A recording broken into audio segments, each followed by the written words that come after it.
We made a lot of mistakes that we wish we hadn't when we bought our first property. Now, obviously, one of those was we had a misalignment with the friends that we bought the property with. But we also didn't really begin with the end in mind, right? We didn't start this out knowing what we wanted it to become. We just had this kind of big idea somewhere in the back here of what we thought we could do with it eventually. After we sold the 27 acres in North Carolina, me and Rachel really sat down and said, what do we want from this place?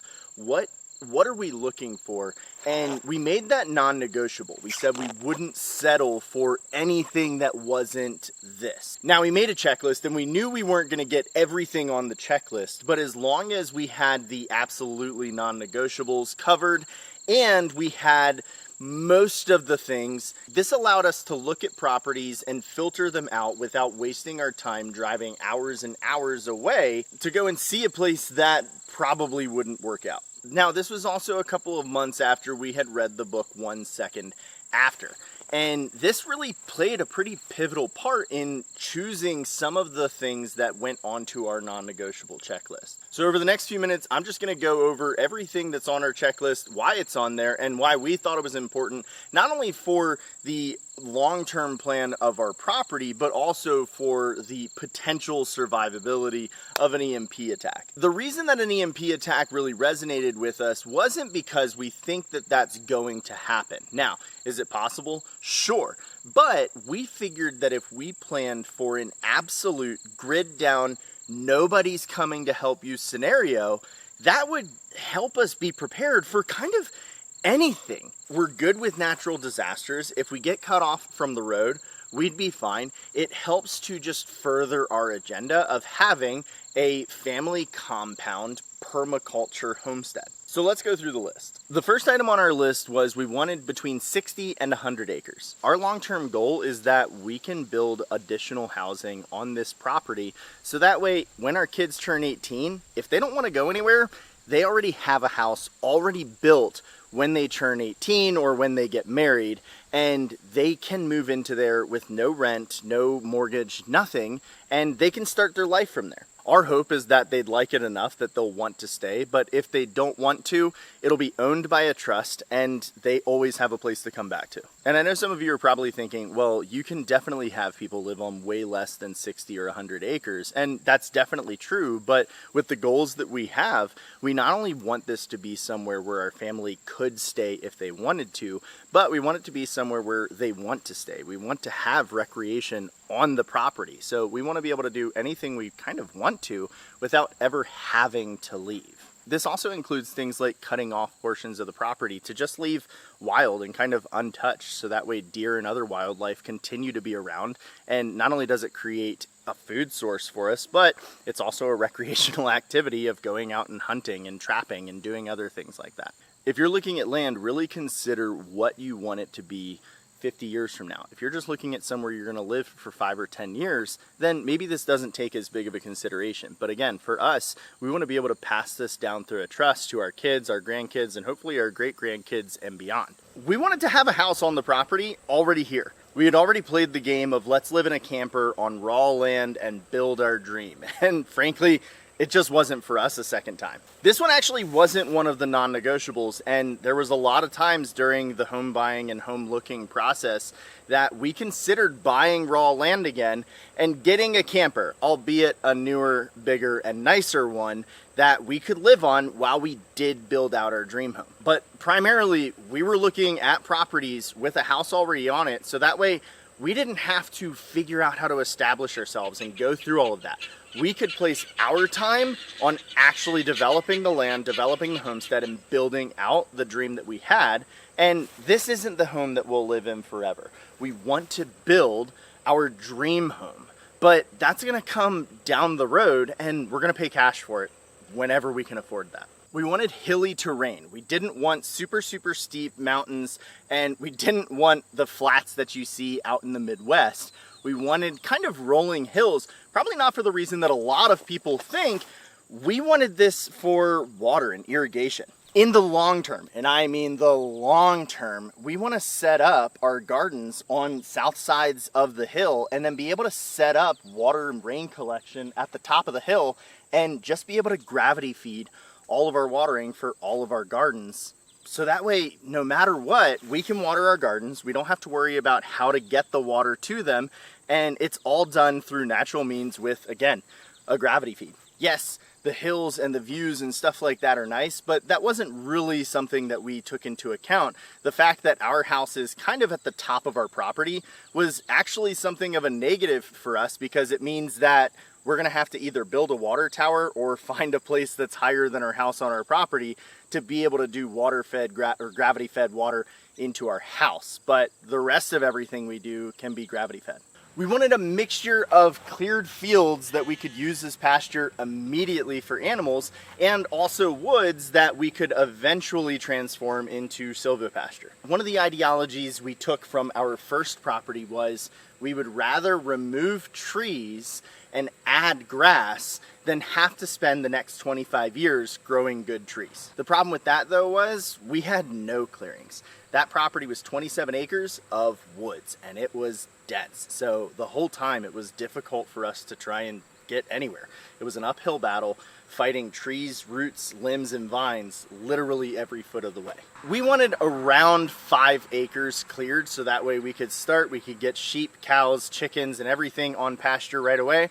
And that's about what we have. I think total clearing is around 7 acres on our 85. The good news is though, since we have so many woods as well, we can utilize that wood. We can drop timber for poles if we need it. I can run pigs through the woods and really basically feed them from the woods. We can collect up acorns to make our pigs taste extra tasty. And we have plenty of wild food already growing on the back 80 that we can go and forage. We wanted to live in Grow Zone 6. That actually was mostly due to, one, it's where me and Rachel grew up, but also some of our other goals kind of required us to be a little bit more north, but we didn't want to be so far north that our grow season was going to be really short.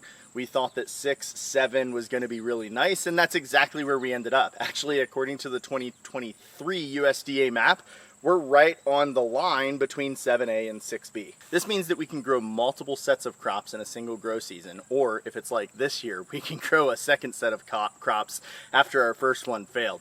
It also means that our winters aren't going to be so terrible. This was actually a big one for us. We wanted no HOA or restrictions. Now, a lot of people might say, well, duh, if you're on that much property, you're not going to have any. But you would be surprised how many places do place restrictions on tracts of land. A common restriction is just a construction restriction, meaning that once you start construction on something, you have to finish it within a year. So again, once we bought this property, we didn't want anybody except the state to be able to tell us what we could do on this property and what was allowed. Water access. This was another really big one for us that was pretty high on our list. And luckily on this property, we lucked out a lot because not only do we have 3 ponds that we have access to on the property, we also have a creek and our property backs up to a river. We would have been happy with any of the 3. Having all 3 is really nice, kind of for the same reason why we wanted hilly terrain. This is a water source that we can use, God forbid, if none of our systems are set up yet. I can drag 5-gallon buckets of water up the hill. I can water my animals with this. We can filter this out. We could drink this, although I might not want to. And it acts as another food source because the previous owner actually stocked this pond, and we have friends of ours who run stocking ponds as well that we can buy, and we could continue to stock this for years to come, generating food for us and entertainment. Having access to water is so big though for like a permaculture and an emergency set. Again, if I need to, I can bring buckets of this up to the house, and the house is just up the hill there. So I can do 2 to 5 buckets a day and it's not gonna hurt me, it's not gonna kill me, and I can survive on just this water, and all of it's collected through rainwater. A lot of people think we're kind of silly for this next one, but we didn't just want to buy a survival bunker that we could survive in. We wanted to buy a property that our children would want to stay at, our children would love to be on, and that we would love. So we wanted a minimum of 15 inches of snowfall a year. And again, this is purely recreational. We wanted to be able to take the hills that we have and sled down them. It probably won't get cold enough for us to turn our pond into a skating pond, but if it does, we're definitely ready for that as well. This was another reason why we chose that grow zone 6-7 area, because it definitely puts us in that range of getting snow. Knowing that we'll probably get somewhere around 20 to 30 inches of snow a year is the perfect amount, because it's not going to be so much that we can't handle it, and that's across the entire winter. But it also means that a couple of times a year, our kids are going to have a week or two where they can set up and go sledding as much as they want, and they have unlimited access to do that. The next 3 on our checklist basically made our families think that we were crazy. And even though it's 3 separate items, they all kind of culminate into one thing, which is location. We want it to be at least 70 miles from a major city, 30 miles from a small city, and at least 5 miles off of any major highways. Let's break down why those numbers were important and why we chose them. In general, we wanted to get away from the big city. We didn't like a lot of the things that were happening in the big cities, anything ranging from riots to just the culture that are around them. We wanted to get further away. But also, the kind of definitely dead zone for a nuclear blast is within around 50 miles. So we figured, well, let's get a little bit outside of that definite zone at least. The other side of this is, again, we were really inspired by 1 Second After, and the problems that you see with these massive grid down scenarios, or really any major catastrophic natural disaster, is people are going to leave the cities and come out to the country. Well, if they don't have the capabilities of using a car, then they're going to go by foot. So we wanted to be far enough away that it would take a long time, and they'd have to get past a lot of other people in order to get to us. That's the same reason that we chose 30 miles from a small city, because again, we want to be further away from the population zones. We wanted it to be far enough away that if people are going to start looting and breaking into houses, they're going to start closer to home. And again, it's going to take them a long time to work their way all the way up here. That's also the reason for being at least 5 miles away from the highway. Spoiler alert, if you plan on reading this book, one of the key factors that caused the characters in 1 Second After a lot of strife was the fact that their town was right next to a major highway, Highway 40 in North Carolina.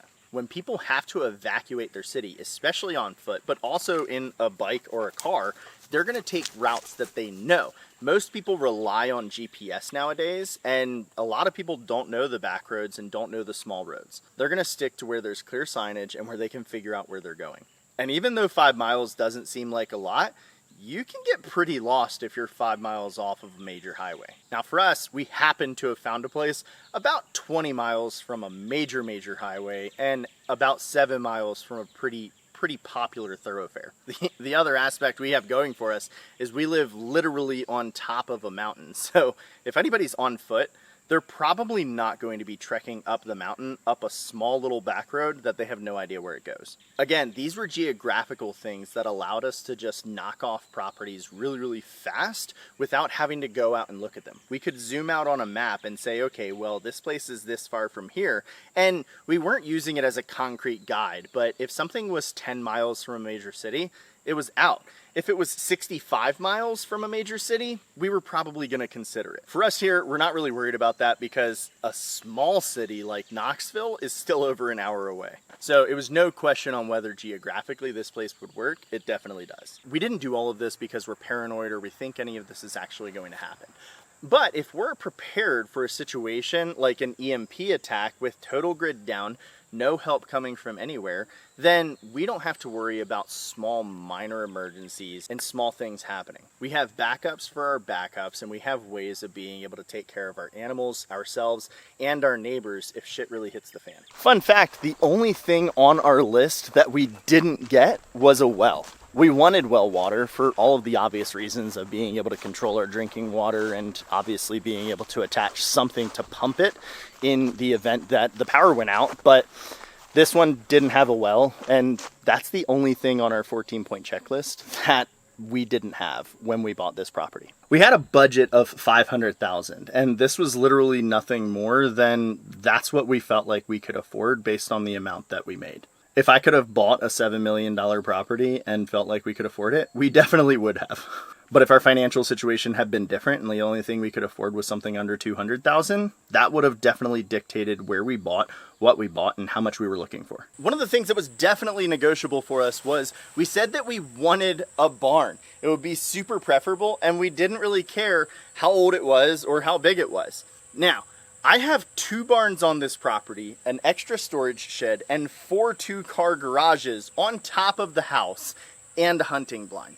And after being here for a little while and having 2 120-year-old barns on the property, I can tell you that articulating that out, what we really wanted was storage. I wanted somewhere where I could keep my equipment and I could keep things organized without having to keep it in the house or in the home garage. So while these barns are really nice, we're looking for somebody to come buy them and tear them down and harvest the 120-year-old some odd lumber out of it, and we'll make a little bit of money out of it. But ultimately, these barns aren't really usable for us, and I don't really like being around in it. It seems super solid, but again, it's 120 years old. The floors aren't even, and I'm not using it for pretty much anything, not to mention the fact it doesn't really fit any of the equipment that we would like where we would like it. So even though this is what we stated and what we got, what's really the benefit for us is all of those extra garages with all of the additional storage space. And that's it. That's the 14-item checklist. The reason that this was so powerful for us was we knew exactly what we were looking for. We could find most of this out on whether it had it or didn't have it without ever actually seeing the house itself. That put us in a position where we actually put an offer on this house sight unseen 6 hours after it hit the market.